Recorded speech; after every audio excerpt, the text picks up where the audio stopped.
Hey ladies, so it's been so long since I've been on here and talked to y'all. I do not have my setup going or anything. Y'all may remember that I told you all that I did relocate back to my old city, and I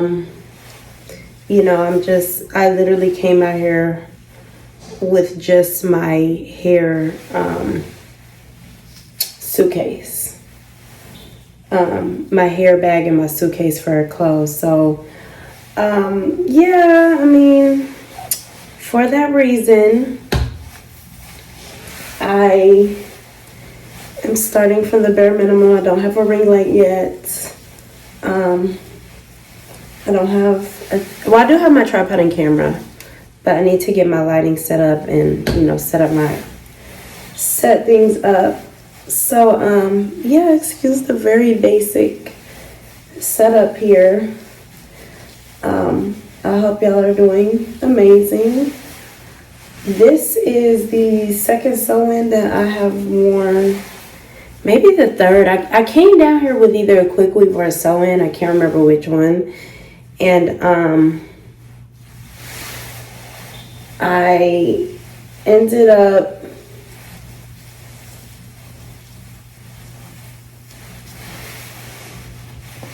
what did I end up doing? I didn't expect to come and talk. I was just gonna record. So after I took the first hairstyle that I wore from the time I got out here till about almost a month later, I had another sew-in, and then I had this one for a month. I had the other one for about, let me see, from like last week of December to second week of February maybe. And so this one I've had about a month as well. So this one I'm going to try to go at least 2 more weeks with. If I go to full 4, that's fine. And from there, I'm probably going to just wear my hair out for a few weeks, because I haven't worn my hair out for a while. Definitely not since I moved here. So I'm doing a sew-in maintenance on this. This is not a deep cleanse where I wash the braids. I just wash the hair and my leave out. I've washed my leave out a few times, but this is the first time that the hair is being washed. So right now I'm just putting some deep conditioner on my edges. And I am probably not going to put any on the hair itself, because I don't have that much product and I don't really feel the need to. It could use it, but it'll be fine with some with a little bit of leave-in conditioner. Now what I am going to put on this hair and my leave out is I'm going to reapply some semi-permanent color. I only washed the hair twice. The first time with a pretty strong, powerful clarifying shampoo. And the second time I did it with a moisturizing shampoo.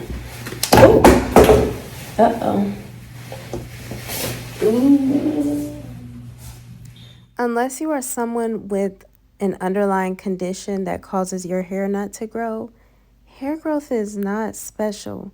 It's a semi-bodily function, much like salivation, much like breathing. What is special, though, is length retention. And believe it or not, length retention is a skill set, especially for women with textured hair, okay? And so this is the exact skill set that I teach you all in Growentine, my 40-day hair growth challenge and master regimen, which consists of tool and product recommendations, as well as detailed regimens to meet you at every step of your healthy hair journey, okay? Make sure you click the link. Well, you might not be able to click the link, actually, because YouTube disabled that. Visit www.growentine.com today to learn more. Drop some color. Okay, and so I'm just doing this because I really want to keep that matte look. A very, oh, okay. I want to keep the look of goodness gracious, I don't know, I haven't talked on YouTube in so long.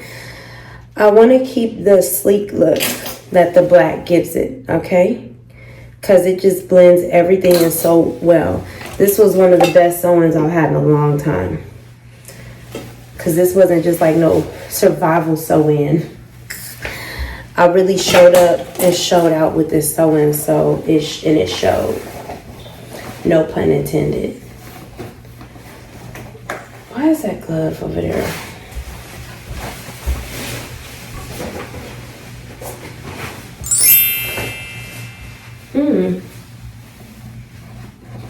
Well, at least I know there's no hole in this glove.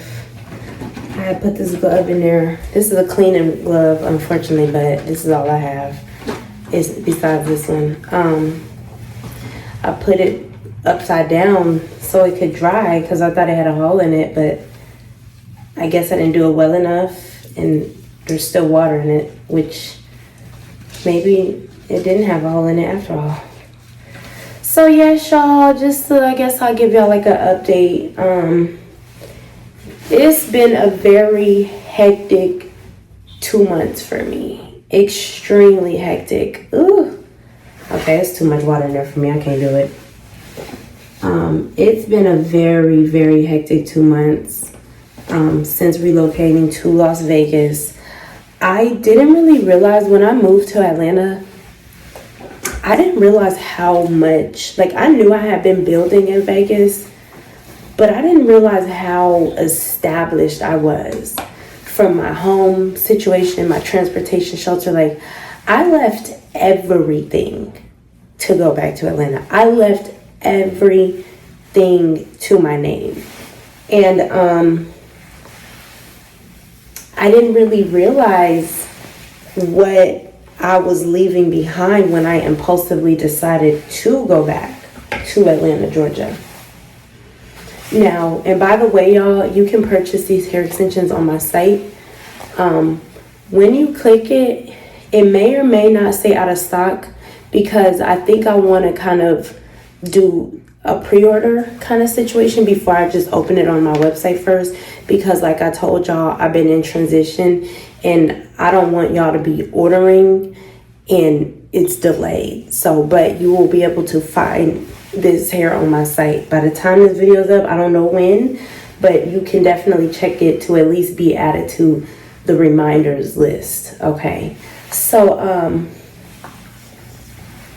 yeah, I didn't realize like when I was moving to, I don't think I really cared. I was very overwhelmed living here in Vegas. I was, at that time just turned 22. I was 21. I had a lot going on as far as responsibilities and overhead in my life. And, the pandemic for me was just an opportunity to relax and just kind of decompress. And so that ended up being, I don't want to say a blessing and a curse. I don't want to say that, but it ended up being like twofold or a two-edged sword, because while I got to decompress, I needed way more decompression time than maybe I had realized.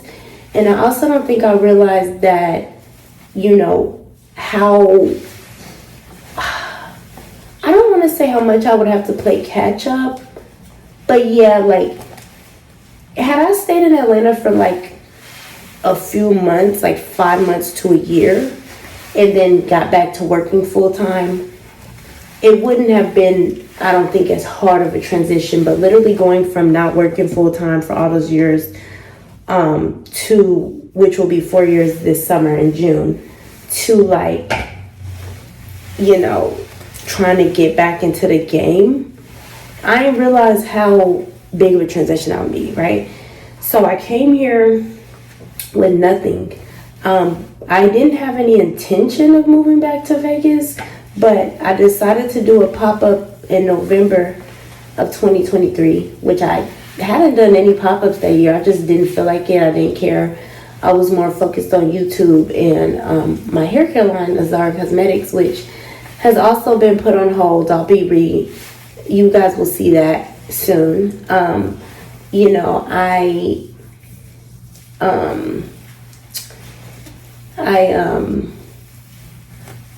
shoot, what was I trying to tell you? Yeah, I'm so sorry. Y'all know I usually don't do this. This is crazy. I did a pop-up, and the pop-up, once all my pop-ups to Vegas were successful. I mean, I was earning so much money during those pop-ups, always booked, and it was just always a good experience. And I remember leaving the pop-up and going back to Atlanta. At the time, like, I was kind of dating somebody, and I remember I had got into it with them. I also had another kind of situation. I was just like, why am I still here in Atlanta? Like, I don't feel like there's anything for me here. For real, like, I don't feel like anything's really worked out the way that I had wanted it to.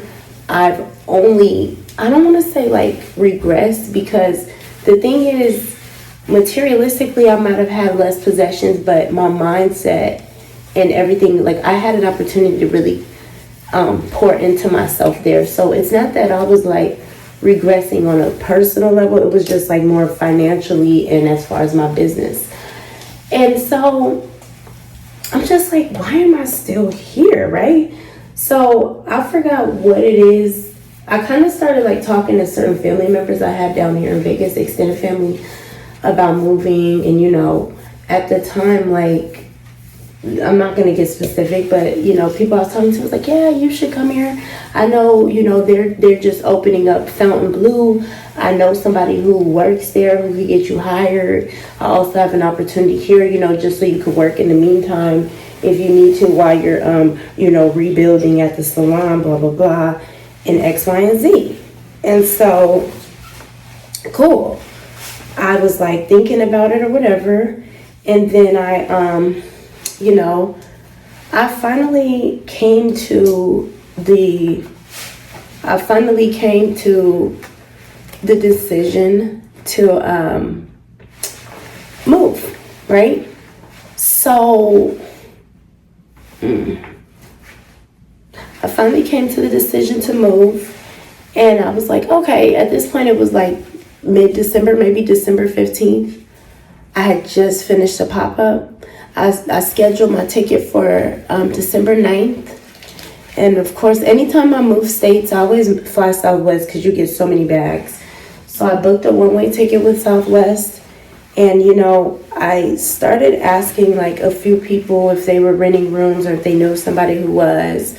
And so the only opportunity I had for shelter was one of my cousins, right? And so my cousin lives a very different lifestyle for me. And I was kind of like concerned about it, but it was the only option I had because nobody had any other thing.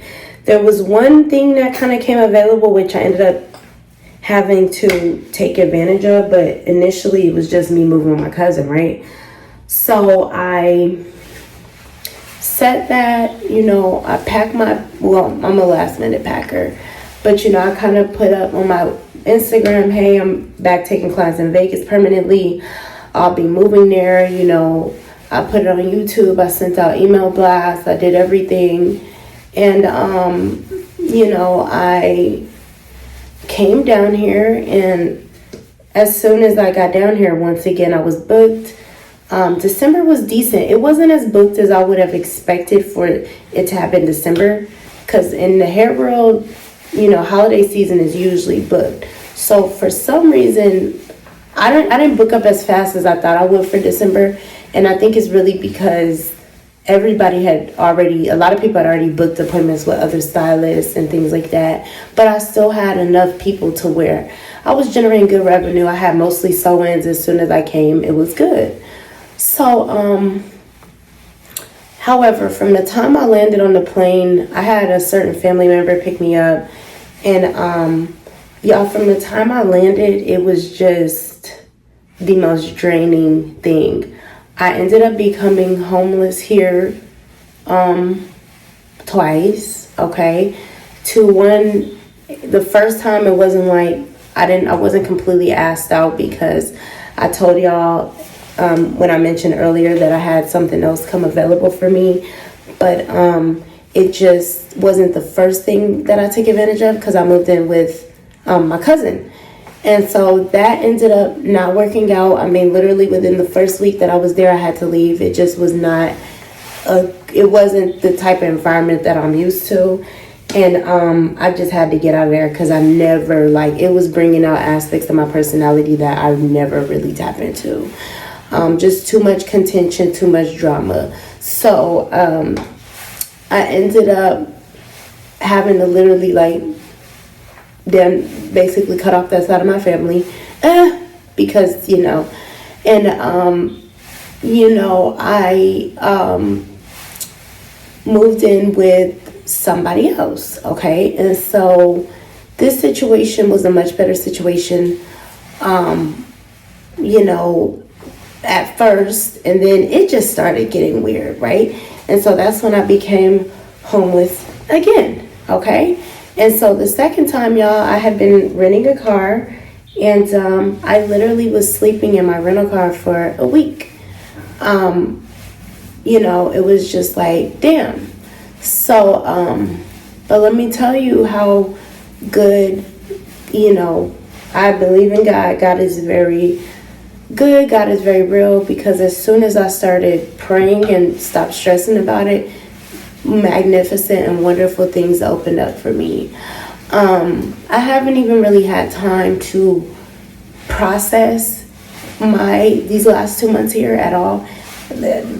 You know, it's kind of weird for me that I'm kind of getting teary-eyed right now, because I had some kind of emotional outbursts and stuff, but not for real. Like, I haven't really processed what I've been through these last 2 months.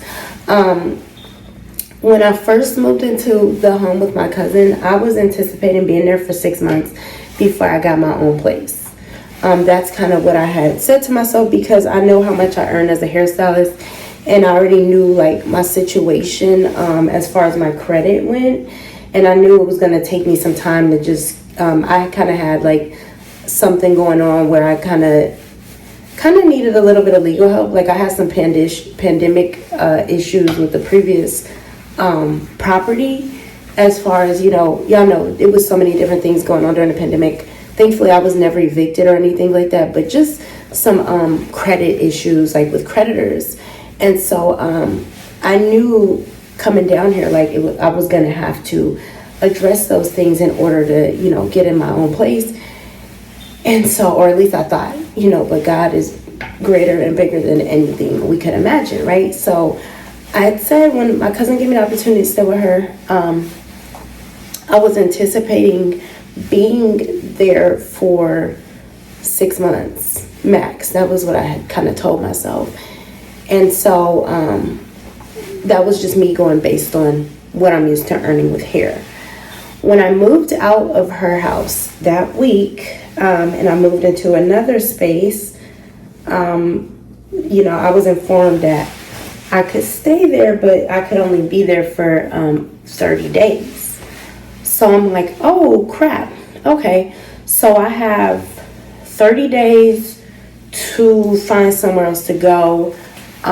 Personally speaking, I did go online to look at rooms to rent from, like, strangers, but the rooms that people are renting for $1,000, I mean, I'm telling you, people had rooms for rent for $1,000 a month with a shared bathroom and no kitchen access. Like, the last thing I wanted to do was have to rent a room from somebody, but I'm damn sure not finna pay $1,000 a month to live with somebody, and I can't even use the kitchen, and I gotta share the bathroom when apartments are $1,500. You know, a one bedroom is $1,500. Like, that just didn't really make sense to me. I'm just gonna apply this over the deep conditioner because I don't feel like rinsing and stuff. So That just made zero sense to me. I'm like, are you crazy? Like, and then y'all should have seen some of the audacity, like, of people putting the room. I'm actually kind of grateful they put the ads up, because I'm like, this looked like Saw. Like, this looked like a scary movie. You got a lot of nerve. Ooh. You have a lot of nerve trying to put this room up for rent looking like this. Like, what is wrong with you? So, the room renting thing, I went around to people I knew. I asked my clients, asked family, like, the room rental thing, I just didn't see it. And so, literally, y'all, my cousin that I told y'all, and I'm coming out and saying this publicly because I feel led to do it. You know, I'm an open book, but I'm very private at the same time. But this, you know, I totally feel fine sharing this, because I just know I think it's worth sharing. So because it's been crucial in the like, yeah, I'm literally not the same I'm the same person, but the way I've had to develop in the last month, 2 months, 3 months is just, I'm not the same. Like, I'm the same, but I'm not. So my cousin that I initially moved in with, y'all, who I told y'all lives a different lifestyle than me. Like, she is in, you know, y'all already know where this is going. She is, and she's a dancer, okay? She's a special dancer. She's a spicy dancer. And so, when I was informed that I had 30 days, because she had been telling me, y'all, like, for a long time, even when I was in Atlanta, and I was just kind of complaining about how it was going for me, she had been telling me, like, you need to come work at my club, blah, blah, blah, blah, blah. And at first, I'm like, girl, like, y'all gotta understand, any of y'all who follow my old channel, like, y'all know, I was the biggest prude. And anybody who knows, like, the intimate details of my life, y'all really know. I'm really a prude. So when she was suggesting that to me, I'm like, girl, are you crazy? Like, I could never do that, blah, blah. She like, calm down. Like, you can be a waitress there, X, Y, and Z. So that was kind of like in the back of my mind, but I wasn't intending on doing it, because I'm like, you know, I still have a clientele here. I'm still able to go to the salon and make money. But the thing is, I had a rental collection on my account from the pandemic. And I would say it was kind of wrongfully placed on there. But it's just been kind of a battle getting it off, to the point where I'll probably have to seek like some sort of legal help, because it's just like really foul the way that the people who bought the debt are doing, right? This video was shot in February of 2024. And believe it or not, maybe about a month after I shot this video, one of the rental collections, I don't want to say magically, blissfully fell off of my credit report. Okay, so praise the Lord. So that's kind of been the reason I couldn't just, even though I had the funds, y'all, even after what I'm about to tell y'all, even though I had the funds, I still couldn't get into these apartments, because I could imagine from the pandemic, you had a lot of people who, you know, sat in homes and did not pay rent for months and months. They are not playing. From the credit score to the collections to the, you know, verifying your income. It just, I can't speak for other cities, but I can say for Las Vegas, Vegas is not playing, okay? So y'all take care of your finances. You know, don't take care of that stuff. Like, take care of your credit. Because I was always somebody who, like, I was one of those people who was very like, oh, I'm only paying cash for everything. But at the same time, like, I still cared about my credit. Like, when people would ask me, you know, to co-sign for them and stuff, it'll be times where I'll be like really peer pressured into it. I always even though I didn't want to rely on credit, I still was conscious of the importance of having it, okay? Having good credit. So, I needed to rinse my hands off. So,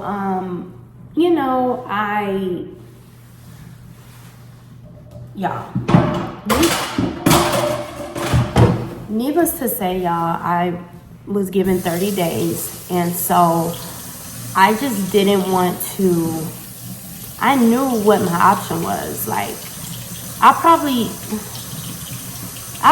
have a lot of family in Vegas. It's somebody who probably would let me stay on their couch. But the thing is, I just didn't want to be an inconvenience to nobody, because I understand, like, everybody's going through it right now. And a lot of my family members, like, who are older and stuff, their kids had to move it back in with them.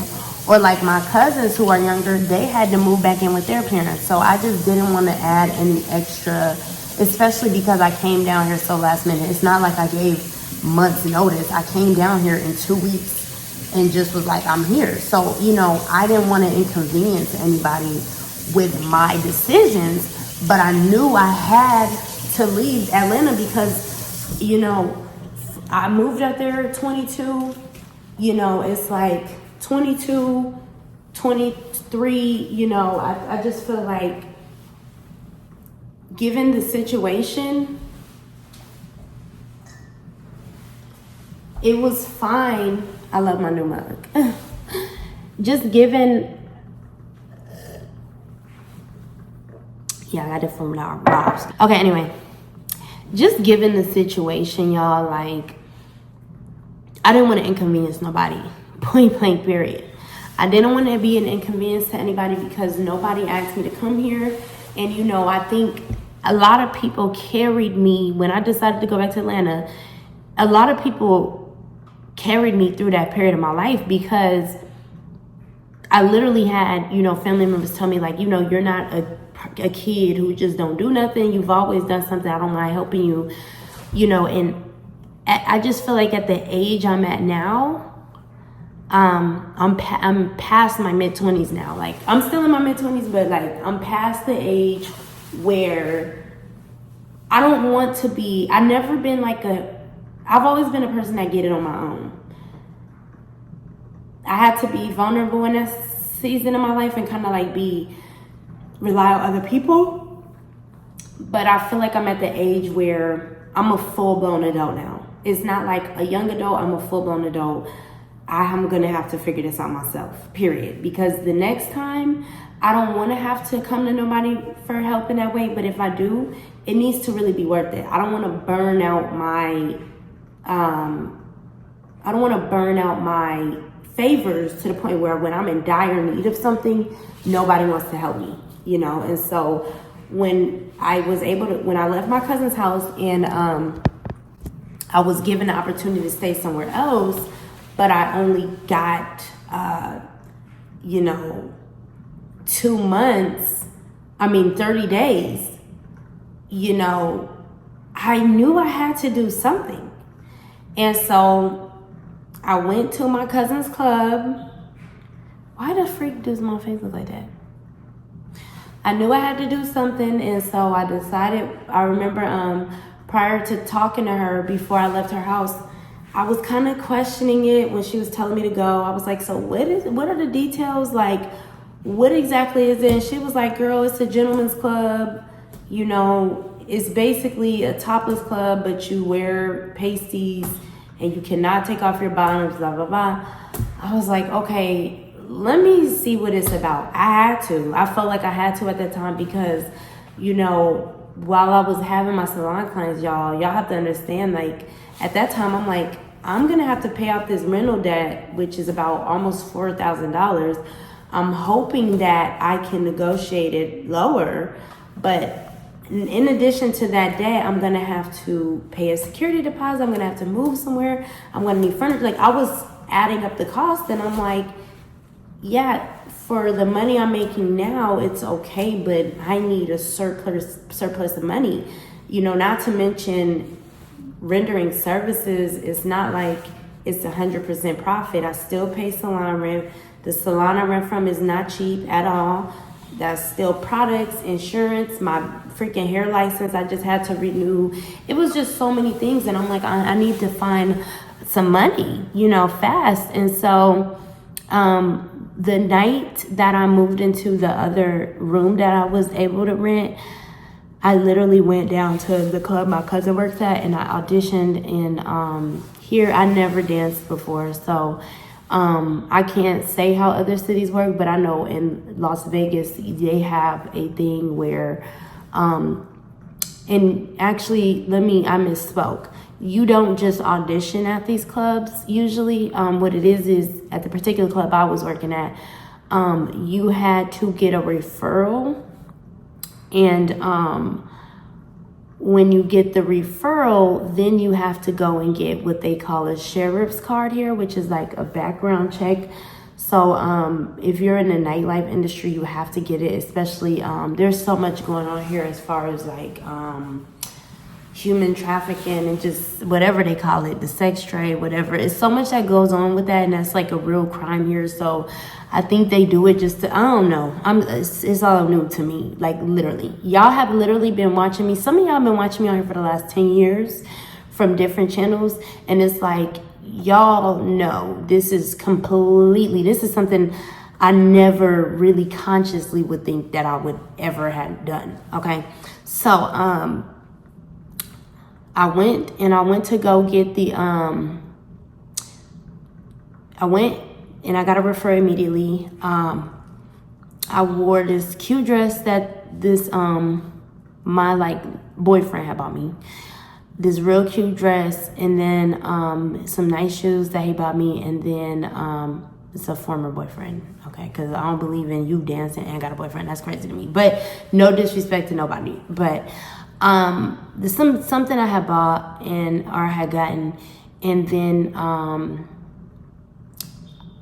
I did my hair and my makeup, and I Ubered down there, and I was so nervous. And I remember, and I had prayed about it. I felt peace about it. So usually when I pray about something and it's not supposed to happen, immediately, like something will happen. I can't get an Uber. I can't, like, things will just go wrong, but everything was working out for me. I remember my Uber driver was a freaking weirdo. When he seen where I was going, he started asking me all these questions. I'm like, oh, I'm going for a birthday party. Like, I've never been here in my life. Like, and I remember when I was getting out the car, I was like, oh, I'm nervous. He was like, why are you nervous? I said, because I've never been to a place like this.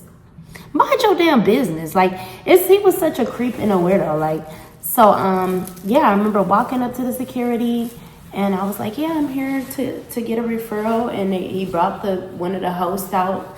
That's what they call them. And then the host gave me the referral. It was Sunday night, about around 9. And so the very next day, I woke up mad early, and I went to the place where you get the Las Vegas Metropolitan Police Department, where you get your sheriff's card. And I went to get it. I got the sheriff's card, and then I went back to the club. Well, I went to get a little outfit, which is laying there somewhere. I got a real expensive outfit. I probably paid like $50 for it. And it was like a little 2-piece. So I spent like 50 something dollars, maybe even 70. And I went to audition, and I went back home because it was still early in the day. No, I went to the mall, actually, and I did my makeup at the mall, and then I went to audition at the club, and I was hired on the spot. It was a Monday, and I worked that night, and I worked the night because your first night is free, and yeah, I made a little tiny bit of money. And I was looking at this like, this is all I made? What? So the next day, I thought that day was bad. The next day, I made no money, y'all. Like, I didn't make no money. I left negative. And I was like, I cannot do this. Like, I'm a hairstylist. I'm used to making way more money as a hairstylist. If I'm going to do this, I need to make way more money, blah, blah, blah. And I didn't go back. And so I just was back in the salon. I still had clients. And so there's so many details and so many nuances of this, like, to the point where even in the salon would officially encourage me to audition was, I was talking to some of the other stylists I work with. They're all older than me. Like, all the stylists are all older than me, but most of them are like 40s, 50s. And so they were telling me how, you know, they used to work in the nightlife, and it's one black lady who works in there, and she was like, yeah, girl, you should do it. And her customer was hearing me, and she was like, yeah, I actually flew in from Texas. I'm here and dancing, and yeah, you should try it. It's not for everybody, but if you did it, and she was so young, she was like 19, or she was like 21 or 20 or something. Now, what's the crazy thing is, months later, I ran into her, and she, I guess, ended up moving here. So, but I said, yes, y'all, I ran into her at another establishment that I had got hired at, and girl, she's shady than the mug, child. I felt like one day, her little friend was trying to take a little money from me, honey, but that's okay. Said that to say, I worked that night, blah, blah, blah, and I didn't make no money them 2 days. The first day, I'm gonna be real with y'all, I made $180. That was purely profit. I made $180, which, now that I know what I know, I feel like that was decent for my first night on a Monday. Second night, y'all, I made negative. I thought I made $6, but when I think about the fact that I had to pay my house fee, I left negative $94, I think.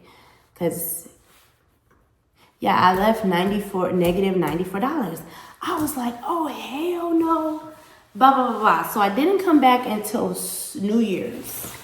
I came back on New Year's weekend. So I worked that Friday, Saturday, and Sunday, y'all. And I literally made like almost like $3,000. I pretty much made like $3,000 that weekend.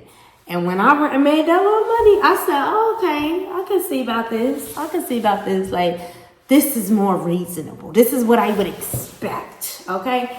I ran it up that weekend, and I couldn't believe it. Like, even like, I wasn't really telling nobody. But once that happened, like, at that point, only my mom knew, and then the girl I was staying with, but and my even my cousin didn't know, because I had stopped talking to her.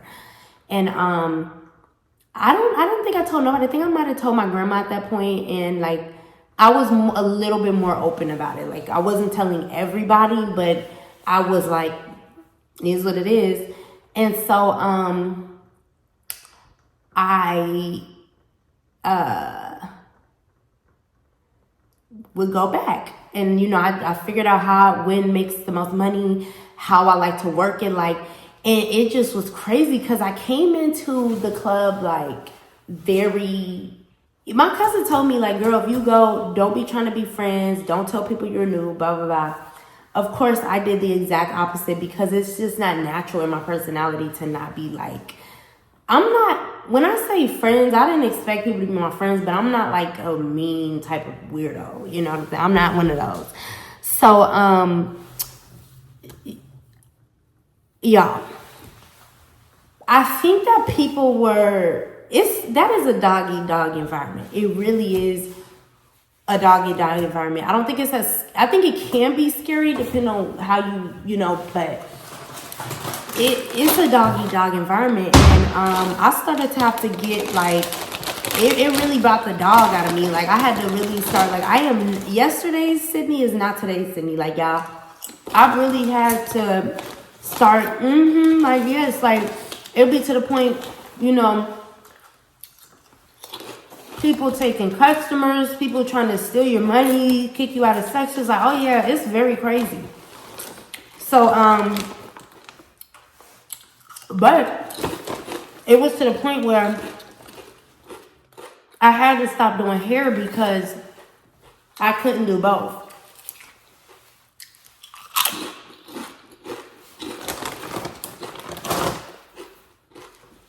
Working them late nights like that in the club, trying to go to work. When I first was dancing, I would literally, for every night I worked, I would have to sleep for like a day. That's how it was.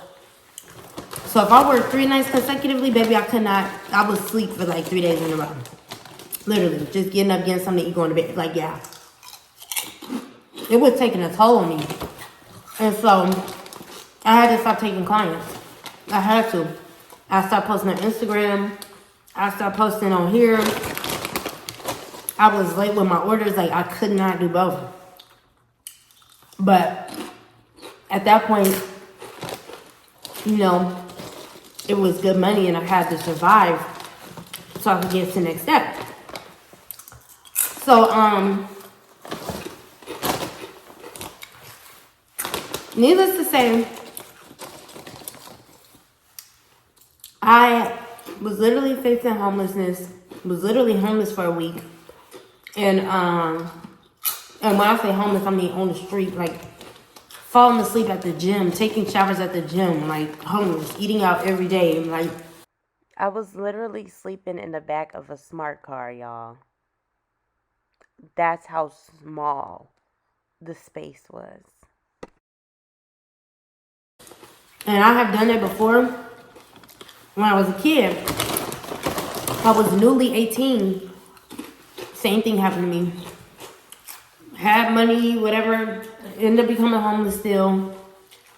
And it was the same thing.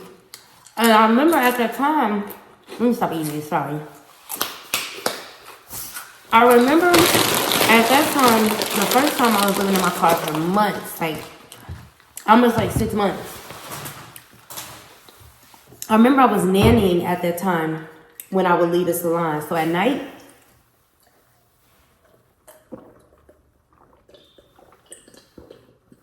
I would nanny, and then during the day,